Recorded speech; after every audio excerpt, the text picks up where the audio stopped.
All right, let's do this. Let's do it. All right. I'm excited to be here. It's been a Yes. while since we talked. It has been. And today we're actually going to be talking not about our experience in Japan, but I wanted to ask you, Austin. Yeah. I wanted to talk to you about this word that can't be translated into English directly, and it's komorebi. When you look it up, you have things like this on the screen. Like, look at that. That's so beautiful. That's so relaxing. But, Austin, what is this? What is this? I mean, like, when I look at that, I think of, like, sunbeams. Sunbeams. Yeah. Like, okay, so if you go into a house, you don't see it all that often here in Japan unless it's a Western-style house. But Western-style houses, like, I'm sure it's that way in Europe and especially in the U.S., when you go in, especially living rooms, they'll have these, like, sun windows. Oh, yeah. Right? Sun windows.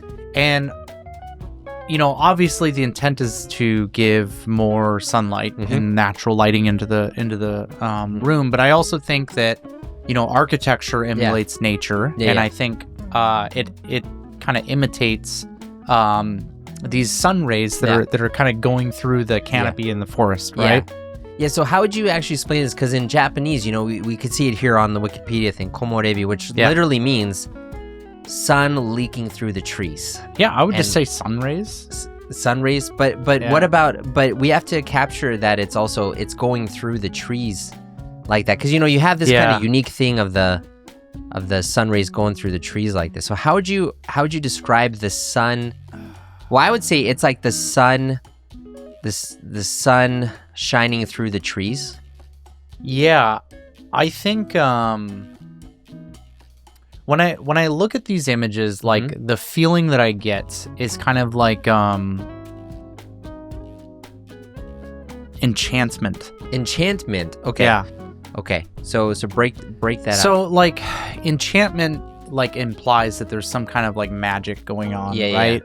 And when I look at these, like, I kind of think of like a fairy tale-esque kind of feeling where it's just like, there just feels like there's some kind of like whimsical, magical feeling in the air, right? Yeah. Yeah. But what if, for example, someone would say like, I don't know, if they were saying like, 今日のなんか木漏れ日すごかった, like the 木漏れ日 was amazing, right? So if you were to put that in a sentence, what would you say for that? Yeah, so I think like if you were to say that in English, I think you would really like focus on like magical. Yeah. Like so the forest, the view in the forest today was magical. Like I saw the sun coming through the leaves. Yeah. And the whole area just felt surreal. Yeah. Yeah, so because it's funny because, you know, because this is one word in Japanese, komorebi, right? Yeah. So a lot of people, when they speak in English, they're going to want to say it in like a single word or single unit that's replaceable with komorebi, which is tough to do. Yeah. So let's say like you were walking through the forest and you saw this and you wanted to explain to me how you saw this view on the screen right now. What would you say? I mean, again, like breathtaking, magical, like these kinds of words. Like I think when I think about like describing stuff like this in English, I think people don't have like when you think about how it's described in Japanese, there is an exact image that you can imagine when you hear the word. Yeah. Right.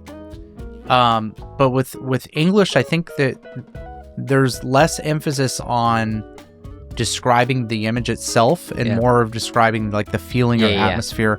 And so you have these like vague abstract words that are used, like magical, breathtaking, enchanted, like these kind of words that I think as an English speaker you would understand. Like, you know, I saw the most breathtaking sun rays coming through the forest this morning. It's like, yeah, I would say like actually the sun shining through the forest. Yeah. Like, I don't know, so like for instance, if you had this, okay? Yeah. So here the real focus is on these sun rays, like they're For like sure. coming out. But when you have something like this is also komorebi, right? Yeah. It's just I mean this one's really clear too, but if you go over here, a lot of it's just like the sun shining through. Yeah. Here's the thing I think about that though, right? Because it's like you when you say the sun shining, like as an English speaker, you think about just like a bright sunny day, right? And when you say this, God, I'm getting tongue-tied now. The sun shining through the forest. It's like, okay, so you're thinking of the actual like sunbeams coming through, but I don't really think it quite captures the. I keep going back to magic. Well, so for instance, like with this thing over here, I would say like, oh, the sun. Whoops, let me try to get this. I would say like the sun shining through the forest was magical. Like that's what I would say. Yeah, I keep coming back to this because like I want to get to the point where we can't see sun rays normally. Yeah. Right? It's just not something you see. Like if it's a bright sunny day, it's just a bright sunny day, right? Yeah. But when you're in a situation like this, you can see the actual sun rays, and it feels like such a special moment that I feel like with English you're really incentivized to like use some of these like non-natural ways to describe like things. You say like the sun rays were magical. Yeah. Well, I would. So like for instance, another thing that we have is so if I type this in. So, like, a lot of times you see this through clouds, too, right? For sure. So, if I just type in, whoops, not that one. If I just type in sun ray, right? Yeah. So, this is kind of the sun rays coming out. But if I do sun rays cloud, right? And that's what you get here. Like, when you type in sun rays, you can really kind of see it coming through the cloud like that. Yeah, and again, it's like... Yeah. All right, I have a word that I would use to describe. I'm curious if you would use the same. How would you describe this image? This image? Yeah. So if I were, let's say I was in one word, we're gonna shorten it down to one word. I'm gonna flip the table on you, Arthur. Majestic.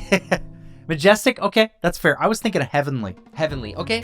Right. Well, I mean, God is in heaven. He's majestic. But this comes from like a Christian background, right? This looks like this looks like God being like, "Hey, what's up?" You know what I mean? Yeah. But let's say if I were like to just if I were like walking home and I saw this and I got home and told my wife, I'd say, "Oh, that's me. The sun shining through the clouds was so beautiful," or "The sunbeams coming through the clouds was so beautiful." Yeah. Like, what would you say in that situation? I mean, I think that's beautiful. I think that's fine. I mean, I think it depends on the intensity of the experience that you have. I feel like, right? If you were just simply walking home and you're just like, "Oh, that looks nice," and you get home, the sun was beautiful, right?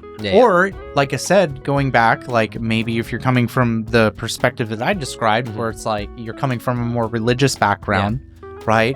You could look up and be like, "God is smiling on me today. God is smiling on me I saw today. the most heavenly sunbeams. I saw the most heavenly sunbeams." Yeah, right? That's good.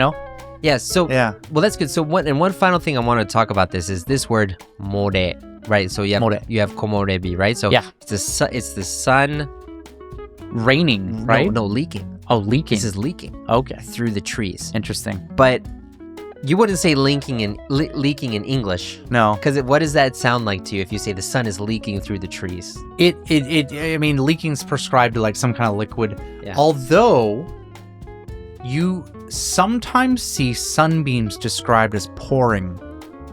Sunbeams pouring through the trees? Yeah. The sun. So sun pouring I through the think trees? that might not be too different. You know what I mean? Yeah. I was thinking like, but in English, the word leak has like a negative connotation to it. True. A lot. True. Like if you say, "Oh, this is leaking." Yeah. It's never a good thing. Yeah. You know? That's a good point. Yeah. So this is what I wanted to share. But that was good. Yeah. I think this was good. So if you guys have other English words that there's no direct, if you have other Japanese words that there's no direct translation in English, let us know. We might do a video about that. I have a completely random topic, but this is like looking at this kanji cracked me up. Yeah. So last night I was talking with my parents-in-law.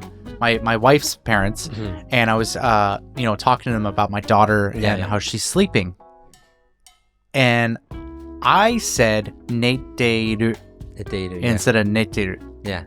And so I just learned last night that neteru is like sleeping, but neteru is kneading. Yeah, exactly, kneading the dough. She's kneading the dough. Yeah, so like my father-in-law was just like, "What?" Yeah. She's kneading? Yeah. Kneading? What is she kneading? Yeah. Yeah. So it's funny. It's kind of like, it's funny because a lot of English speakers, especially American English speakers, we're very lazy with our vowels because you don't need to pronounce all the vowels clearly.